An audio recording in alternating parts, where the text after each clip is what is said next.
Berman, c'est une fabrique de terre, c'est une histoire de famille. Ça a été créé par mon arrière-grand-père et ensuite continué par mon grand-père, ensuite par mon père qui est décédé il y a 5-6 ans et donc j'ai repris depuis. Et voilà, nous continuons à fabriquer une 50aine de sortes de terre pour les sculpteurs. C'est vrai qu'on peut dire que le fabricant de terre, c'est un drôle de mot, puisque en fait, lors d'une exposition dans un salon où c'était scientifique, mais enfin bon, j'avais eu une petite place pour exposer les terres, et j'avais mis ma carte, seul fabricant de terre à Paris, et il y a un badaud qui passe et qui me dit mais celui-là se prend pour Dieu, il fabrique la terre.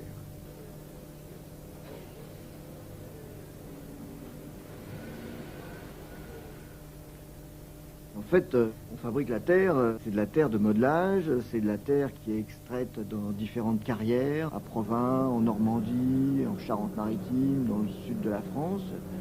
Et on mélange ces terres en y incluant quelques adjuvants, comme des poudres de silice, de granit, de chaux.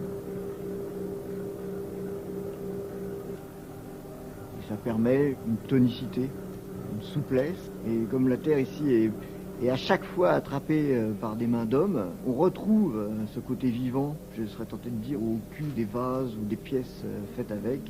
Elle garde un côté non-machine. C'est une terre qui parle, elle a un petit côté authentique et original.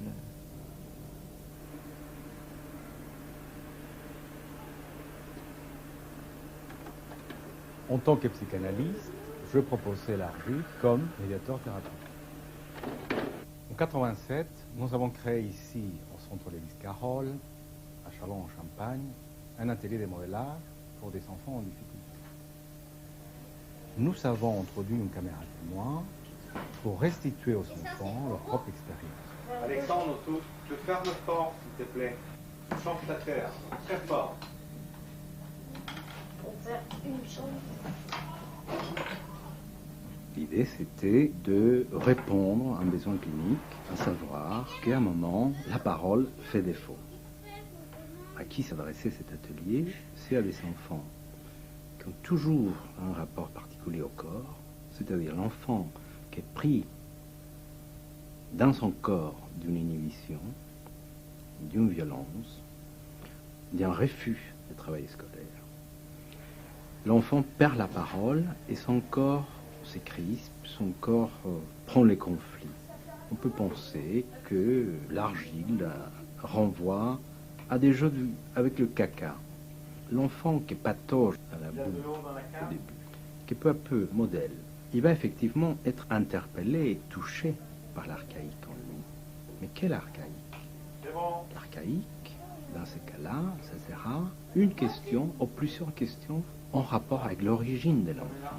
Alors, c'est comment cette terre? C'est agréable à la toucher?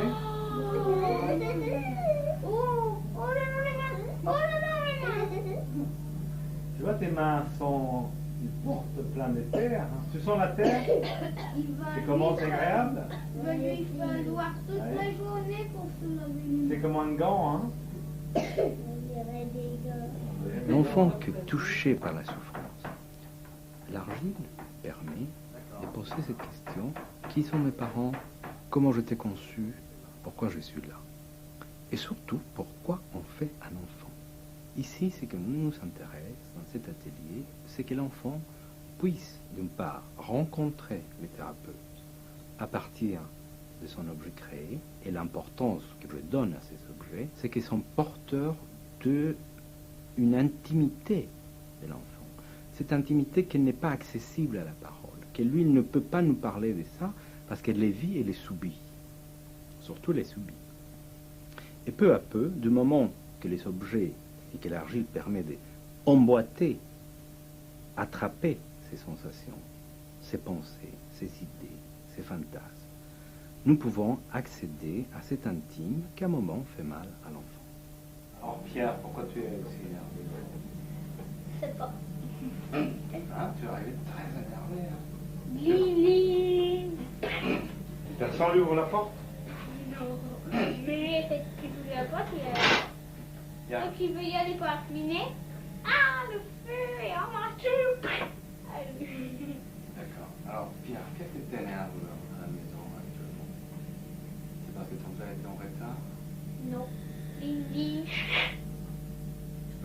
un peu. Et ben tu vois, c'est un petit bout de rond. Voilà. Avec une petite maison. Voilà. Et on continue d'embêter les petits enfants à la maison. Les plus petits Non. de tous. Mais ça, c'est un monsieur qui veut rentrer. C'est D'accord. lui. Laisse ton bonhomme à côté. Laisse ton Aïe. bonhomme, on ne touche Ah. plus. Plutôt. Touche plus, Pierre. Aïe. Pierre, Ah, aïe. touche plus. C'est pas mon équilibre. Allez. Dis-moi. On continue à embêter les plus petits à la maison.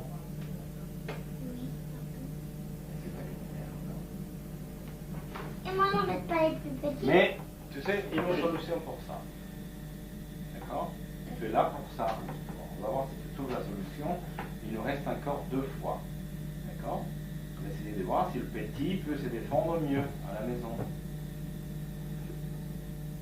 Ce qui est important dans les travaux avec l'argile et les enfants, c'est pouvoir adresser une parole à travers les modélages. Si on adresse une parole directement à l'enfant sur ses difficultés, on ne va pas être entendu. Parce que ça lui fait du mal, ça lui rappelle ce qui ne va pas en lui. Mais du moment qu'on passe par l'objet, on fait que le conflit soit entendable par lui. Modeler, aller façonner l'argile, c'est propre à l'humain. Il a ce besoin de représenter les choses. C'est pas seulement écrire et faire des dessins, sinon pouvoir faire des objets à placer dans l'espace. Donc cet élan de façonner les choses vient de très loin.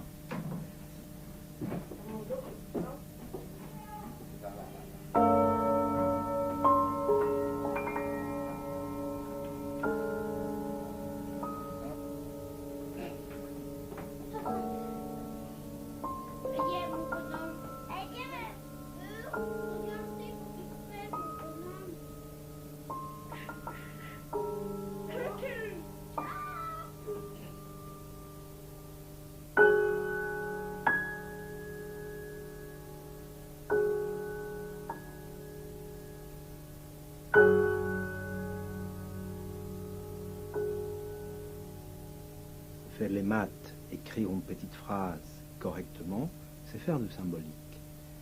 Faire des modélages, faire un animal comme ça, un chien, et raconter une histoire autour de ce chien-là, permet à l'enfant de symboliser, de pouvoir mettre un objet à la place d'un autre objet. Quand elle commence à trouver du plaisir à façonner, n'est-ce pas, elle va symboliquement faire la même chose avec les tâches scolaires. Elle va essayer de travailler comme s'il faisait du modélage à l'école, donc avec un peu plus de plaisir. C'est ça l'équivalent symbolique, c'est ça les glissements.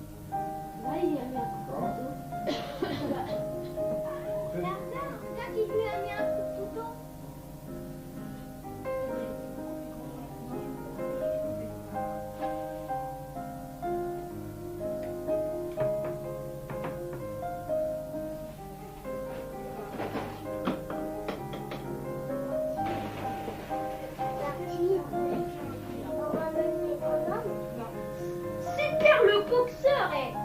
Wow. Quel boxeur? Je fais un boxeur moi. Il faut un livre pour un boxeur. Qu'est-ce qu'on fait les yeux? Eh, là. Ah, je vais couper la jambe. Oh là là, je lui mets de petits coups de poing. Je reprends un autre objet, un enfant qui a fait un travail formidable autour de l'argile. Cet objet me semble un autoportrait. Il émerge de l'argile, il émerge tel qu'il est. C'est un enfant plein de violence. Mais une fois qu'il fait cet objet-là, je peux lui dire qu'il est très fâché et que maintenant je le sais. Et que c'est pour ça qu'il vient à l'atelier. Pour essayer de voir pourquoi il est fâché. Finalement, au cours du travail thérapeutique, on va bien identifier cette violence que l'enfant adresse. Un père très absent, trop absent. C'est formidable cette équivalence entre la représentation interne et l'externe. L'objet en lui-même, il montre à quel point il est fâché. Ça, c'est un objet qui a une valeur thérapeutique. Le modélage a permis de prendre distance à cette violence, de le mettre sur la table, de pouvoir lui parler, de l'éloigner. Et finalement, peu à peu, cette violence a commencé à s'estomper. Et l'enfant a pu produire autre type d'objet pour donner revers à la casquette. La seule chose qui m'intéresse de cet objet en ce moment-là, c'est pouvoir pointer à l'enfant qui n'a pas de main, son modélage. Alors cet enfant me regarde et me dit « tu es très bête ». Fernando, vraiment, tu es très bête. Les mains modèlent. Il me dira aussi que pour lui, il ne veut plus venir à l'atelier parce qu'il n'est plus un bébé, il a 7 ans, il a une casquette et qu'il veut aller à l'école.